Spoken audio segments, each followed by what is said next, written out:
तो पिछली वीडियो में हमने समझा रेखाखंड, किरण और अलग अलग तरह के कोण। अब अगला है पूरक कोण। पूरक कोण अंग्रेजी में इसको कहते हैं कॉम्प्लीमेंट्री एंगल्स। यदि दो कोणों का योगफल बराबर 90 डिग्री हो तो वे पूरक कोण कहलाएंगे।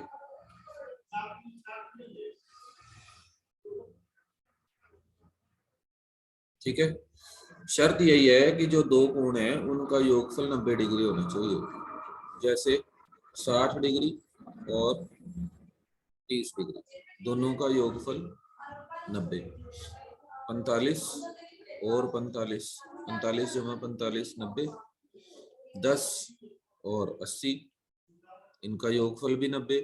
तो ऐसे ही कोई भी दो कोण जिनका योगफल 90 हो जाए उनको हम कहेंगे पूरक कोण। एक होते हैं समपूरक कोण।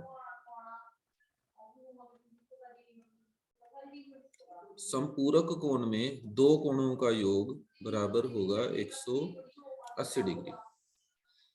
इनको अंग्रेजी में कहते हैं सप्लीमेंट्री कोण, सप्लीमेंट्री एंगल्स। तो इनमें दो कोणों का योग 180 डिग्री होना चाहिए।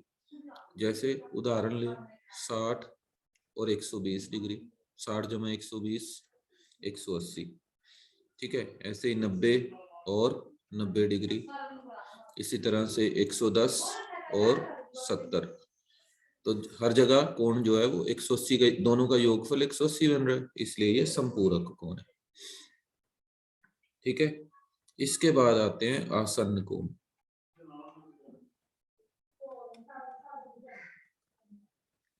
आसन्न कोण कौन से हैं देखो। तो पहले इसके लिए हम एक फिगर बना लेते हैं, चित्र बनाते हैं।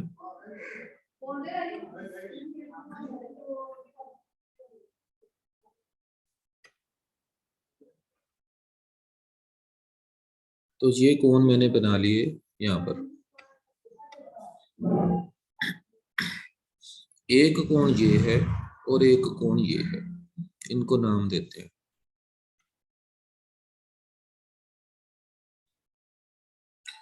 आसन्न कोण कौन से कोण होंगे। इनकी शर्त यह है कि ये कॉमन होना चाहिए, जो शीर्ष है वो कॉमन होना चाहिए। कॉमन को हिंदी में कहते हैं उभयनिष्ठ। अंग्रेजी में जिसको कहते हैं हम कॉमन, उसको हिंदी में कहते हैं उभयनिष्ठ।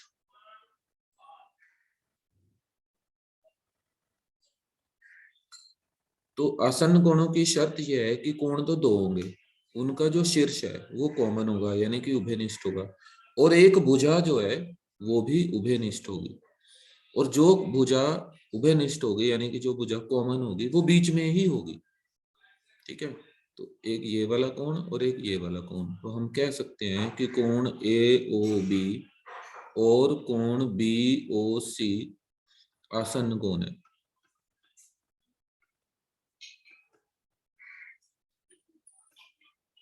ठीक है, तो एक और देखो। अब एक कोण, चलो ऐसे बना दिया, और दूसरा कोण हम ऐसे बना रहे हैं।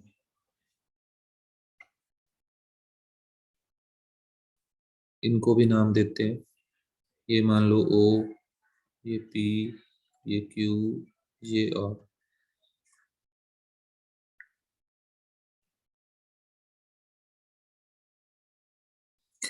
यहाँ पर भी दो कोण बने हैं।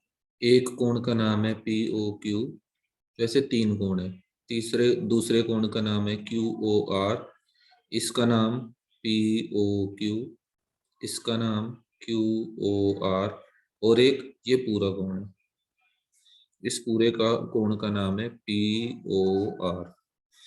देखो इस पूरे कोण में, POR में और POQ में ओपी कॉमन है, उभयनिष्ठ है, लेकिन वो बीच में नहीं है। दोनों भुजाओं के बीच वाली भुजा उभयनिष्ठ कॉमन होनी चाहिए, ठीक है, नहीं तो वो आसन्न कोण नहीं बनेंगे। तो पी ओ क्यू और कोण पी ओ आर उभय आसन्न कोण नहीं है।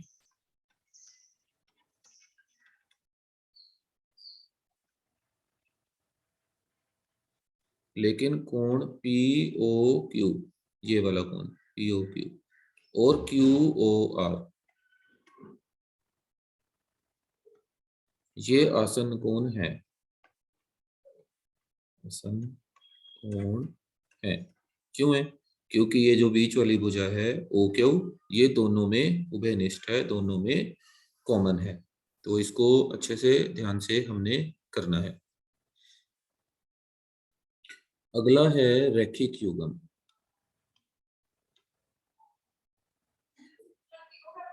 अंग्रेजी में इसको कहते हैं लीनियर पेयर।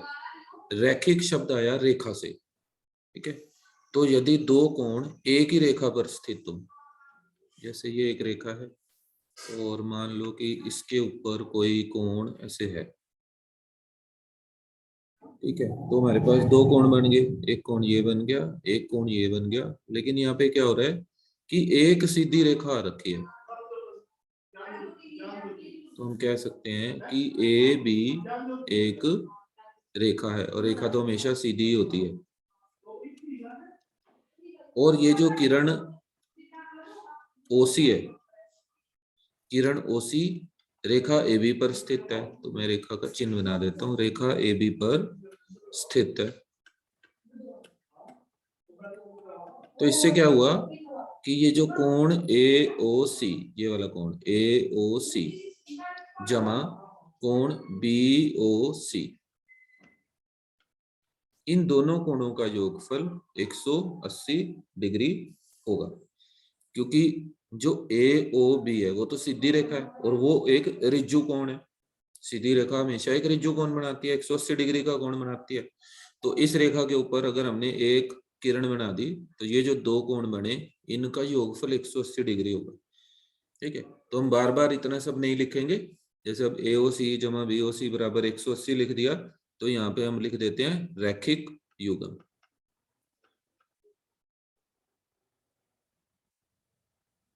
इतना लिखने से पता चल गया कि हाँ हमने क्यों ऐसा लिखा, ठीक। अब एक चित्र लेते हैं और उसमें देखते हैं कि रैखिक युग्म कितने हैं। एक रेखा मैंने ये ली और एक रेखा मैंने ये ले ली। चलो इनको नाम देते हैं। इसका नाम रखा मैंने A O B C और D। तो इसमें मैं रैखिक युग्म ढूंढता हूं कि कौन कौन से हैं।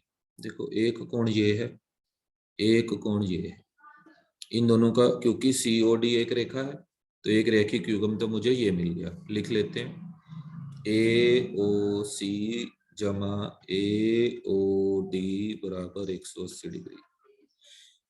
दूसरा देखो ए बी भी तो एक रेखा, अच्छा एक इसके नीचे भी है, पहले इसे निपट लेते हैं फिर अगला चलेंगे। CD एक रेखा है ना, तो एक रैखिक युग्म ऊपर है तो नीचे भी तो है, ठीक है।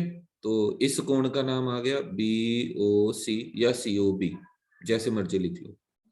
तो BOC जमा इस वाले कोण का नाम आ गया POD। चोंच हमेशा बीच में रखनी है, शीर्ष को बीच में रखेंगे। BOD बराबर 180 डिग्री, क्योंकि ये भी रैखिक युग्म है। अब देखो AB भी एक रेखा है और इसके ऊपर एक कोण ये बन रहा है, एक कोण ये बन रहा है। तो AOD और DOB ये भी एक रैखिक युग्म है। तो AOD जमा DOB बराबर 180 डिग्री। अब अगर इधर रैखिक युग्म है तो इसके पीछे भी होगा, क्योंकि ये AOB तो रेखा है और OC किरण है। तो इसके ऊपर एक कोण ये रहा और दूसरा कोण ये वाला, इसका नाम AOC, इसका नाम चाहे BOC और चाहे COB।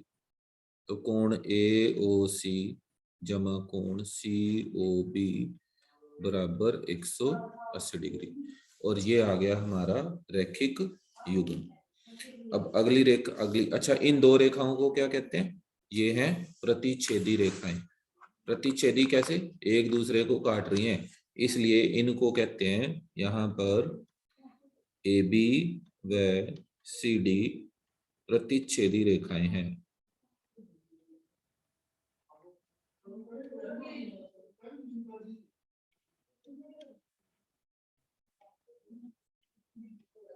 ठीक है, इनको कहते हैं प्रतिच्छेदी रेखाएं।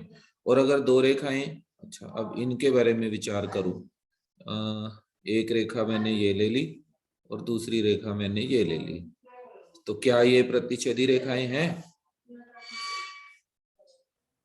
क्या ये प्रतिच्छेदी रेखाएं हैं? तो इसका उत्तर है हाँ, यह भी प्रतिच्छेदी रेखाएं हैं, क्योंकि जब मैं इस रेखा को ऐसे आगे बढ़ाऊंगा, इस रेखा को आगे बढ़ाऊंगा, क्योंकि शुरू में बताया था रेखा का ना आदि होता है ना अंत होता है, तो इस साइड पे अगर मैं बढ़ा दूं तो ये तो यहाँ पे काट रही है, इसका मतलब ये प्रतिच्छेदी रेखाएं हैं। अच्छा अब इसका बताओ, एक रेखा ये आ गई और दूसरी रेखा ये रही, क्या ये प्रतिच्छेदी रेखाएं हैं? देखो, इन्हें चाहे जितना मर्जी बढ़ा लो, ये एक दूसरे को कभी नहीं काटेंगी, तो हम इनको कहते हैं अप्रतिच्छेदी रेखाएं। हम वैसे ये लिखा नहीं करेंगे, हम तो लिखेंगे समानांतर रेखाएं।